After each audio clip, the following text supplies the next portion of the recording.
Hello, I'm Kevin Hayes, the Storyman. Welcome to the Nightly Bedtime Story Podcast, where you can hear a bedtime story every night. This story is for adults. It's called The Celebrated Jumping Frog of Calaveras County, written by Mark Twain. I hope you like it. The Celebrated Jumping Frog of Calaveras County, written by Mark Twain. In compliance with the request of a friend of mine who wrote me from the East, I called on good-natured, garrulous old Simon Wheeler, and inquired after my friend's friend, Leonidas W. Smiley, as requested to do, and I hereunto append the result.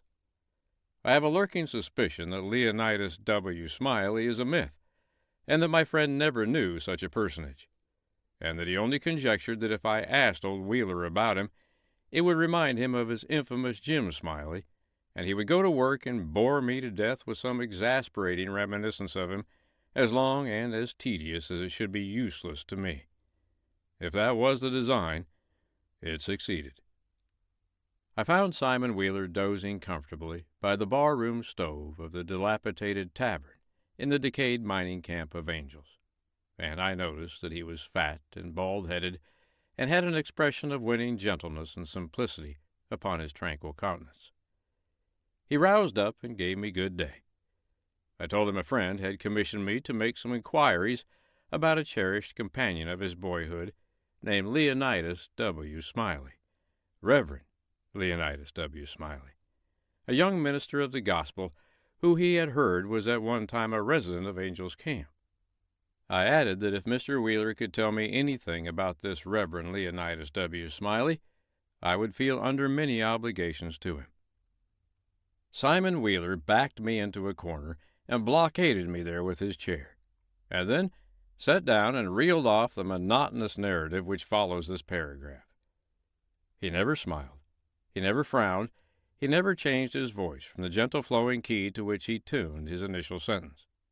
He never betrayed the slightest suspicion of enthusiasm, but all through the interminable narrative there ran a vein of impressive earnestness and sincerity which showed me plainly that, so far from his imagining that there was anything ridiculous or funny about his story, he regarded it as a really important matter, and admired its two heroes as men of transcendent genius and finesse.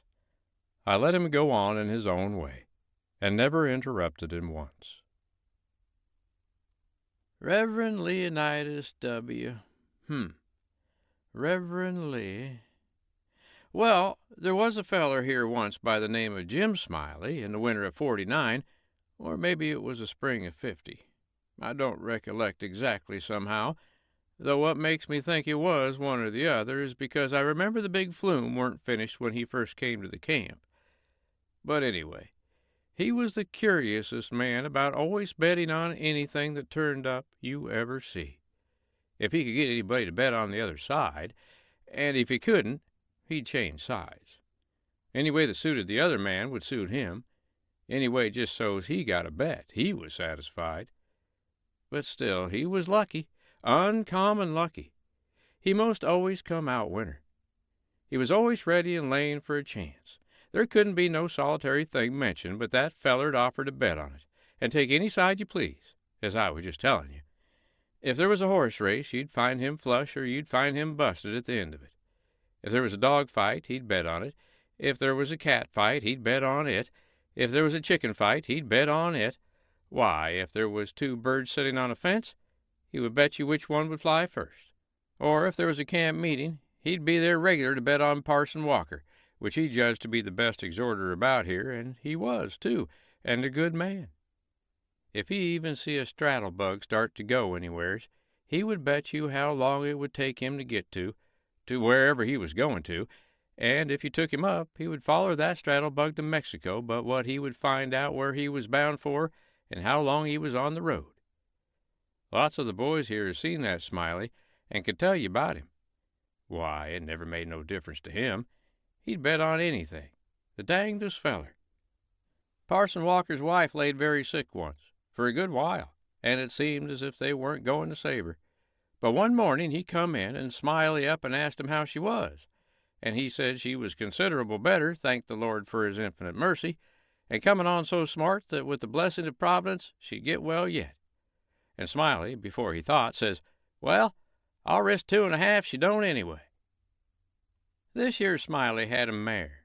The boys called her the 15-minute nag, but that was only in fun, because of course she was faster than that.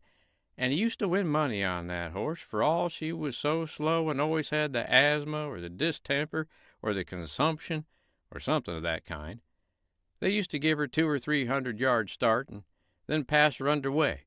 But always at the very end of the race she'd get excited and desperate-like and come cavorting and straddling up and scattering her legs around limber, sometimes in the air and sometimes out to one side amongst the fences, and kicking up more dust and raising more racket with her coughing and sneezing and blowing her nose, and always fetch up at the stand just about a neck ahead, as near as you could cipher it down.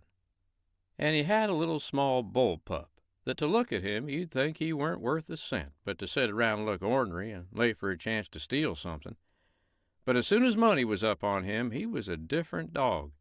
His underjaw'd begin to stick out like the forecastle of a steamboat, and his teeth would uncover and shine like the furnaces.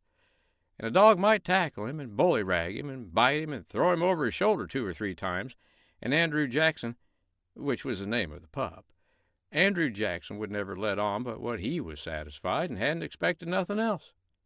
And the bets being doubled and doubled on the other side all the time, till the money was all up. And then, all of a sudden, he would grab that other dog just by the joint of his hind leg and freeze to it. Not chaw, you understand, but only just grip and hang on till they throwed up the sponge if it was a year. Smiley always come out winner on that pup, till he harnessed a dog once that didn't have no hind legs, because they'd been sawed off in a circular saw, and when the thing had gone along far enough, and the money was all up, and he come to make a snatch for his pet Holt, he see in a minute how he'd been imposed on, and how the other dog had him in the door, so to speak, and he 'peared surprised. And then he looked sort of discouraged like, and didn't try no more to win the fight, and so he got shucked out bad. He gave Smiley a look as much as to say his heart was broke, and it was his fault for putting up a dog that hadn't no hind legs for him to take holt of, which was his main dependence in a fight. And then he limped off a piece and lay down and died. He was a good pup, was that Andrew Jackson, and would have made a name for himself if he'd lived, for the stuff was in him, and he had genius, I know it, because he hadn't no opportunities to speak of, and it don't stand to reason that a dog could make such a fight as he could under them circumstances if he hadn't no talent. It always makes me feel sorry when I think of that last fight of his'n and the way it turned out. Well, this year Smiley had rat terriers and chicken cocks and tomcats and all them kind of things, till you couldn't rest, and you couldn't fetch nothing for him to bet on but he'd match you. He catched a frog one day and took him home, and said he calculated to educate him, and so he never done nothing for 3 months but sit in his backyard and learn that frog to jump, and you bet he did learn him too. He'd give him a little punch behind, and the next minute you'd see that frog whirling in the air like a donut. See him turn one somerset, or maybe a couple, if he got a good start, and come down flat-footed and all right, like a cat. He got him up so in the matter of catching flies, and kept him in practice so constant, that he'd nail a fly every time as fur as he could see him. Smiley said all a frog wanted was education, and he could do most anything, and I believe him. Why, I've seen him set Dan'l Webster down here on this floor. Dan'l Webster was the name of the frog, and sing out, "Flies, Dan'l, flies!" And quicker'n you could wink, he'd spring straight up and snake a fly off on the counter there and flop down on the floor again as salt as a gob of mud, and fall to scratching the side of his head with his hind foot, as indifferent as if he had no idea he'd been doing any more'n any frog might do. You never see a frog so modest and straightforward as he was, for all he was so gifted, and when it come to fair and square jumping on a dead level, he could get over more ground at one straddle than any animal of his breed you ever see. Jumping on a dead level was his strong suit, you understand, and when it come to that, Smiley would ante up money on him as long as he had a red. Smiley was monstrous proud of his frog, and well he might be, for fellers that had traveled and been everywheres all said he laid over any frog that ever they see.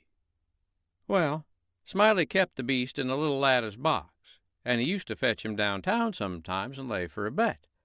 One day a feller, a stranger in the camp he was, come across him with his box and says, "What might be that you've got in the box?"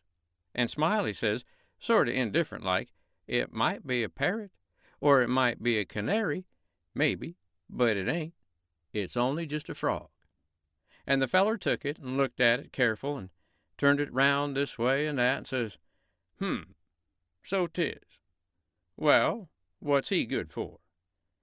"Well," Smiley says, easy and careless, "he's good enough for one thing. I should judge he can outjump any frog in Calaveras County."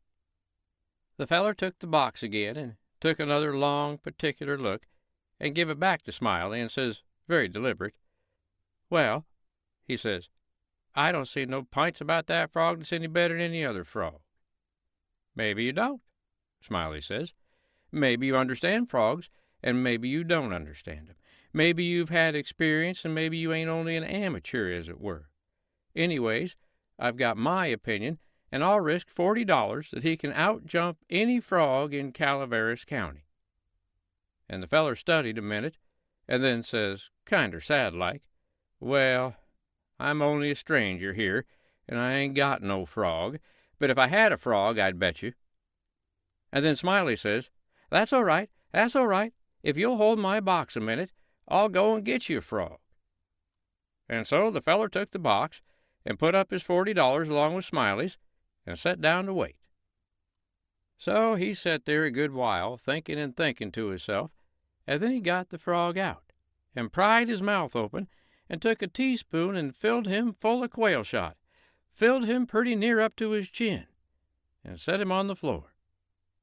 Smiley, he went out to the swamp and slopped around in the mud for a long time, and finally he catched a frog and fetched him in and gave him to this feller and says, "Now, if you're ready, set him alongside of Daniel with his forepaws just even with Daniel's, and I'll give the word." Then he says, "1, 2, 3, git." And him and the feller touched up the frogs from behind, and the new frog hopped off lively. But Daniel give a heave and histed up his shoulders, so, like a Frenchman. But it weren't no use. He couldn't budge. He was planted as solid as a church, and he couldn't no more stir than if he was anchored out. Smiley was a good deal surprised, and he was disgusted, too. But he didn't have no idea what the matter was, of course. The feller took the money and started away, and when he was going out the door, he sort of jerked his thumb over his shoulder, so, at Daniel, and says again, very deliberate, "Well," he says, "I don't see no points about that frog that's any better than any other frog." Smiley, he stood scratching his head and looking down at Daniel a long time, and at last says, "I do wonder what in the nation that frog throwed off for. I wonder if there ain't something the matter with him. He 'pears to look mighty baggy somehow." And he catched Daniel up by the nape of the neck and hefted him and says, "Why, blame my cats if he don't weigh 5 pounds, and turned him upside down and he belched out a double handful of shot. And then he see how it was, and he was the maddest man. He set the frog down and took out after that feller. But he never catched him. And here Simon Wheeler heard his name called from the front yard, and got up to see what was wanted. And turning to me, as he moved away, he said, "Just set where you are, stranger, and rest easy. I ain't going to be gone a second." But by your leave, I did not think that a continuation of the history of the enterprising vagabond Jim Smiley would be likely to afford me much information concerning the Reverend Leonidas W. Smiley, and so I started away. At the door I met the sociable Wheeler returning, and he buttonholed me and recommenced. "Well, this year Smiley had a yaller one-eyed cow that didn't have no tail, only just a short stump like a banana, and—" However, lacking both time and inclination, I did not wait to hear about the afflicted cow, but took my leave. The end. I hope you liked tonight's bedtime story for adults, The Celebrated Jumping Frog of Calaveras County, written by Mark Twain. Well, that little story right there is really what started it all for Mark Twain. It was originally published in the Saturday Press in 1865. There's only one thing that disappoints me a little bit about that story. I kind of want to know more about the one-eyed yeller cow that didn't have no tail, only just a short stump like a banana. Oh, well. Even though you're an adult, you can remember how to use your imagination, right? If not, get a child to help you. I'm Kevin Hayes, the Story Man. I'll be back tomorrow night to read you another bedtime story. But for tonight, good night.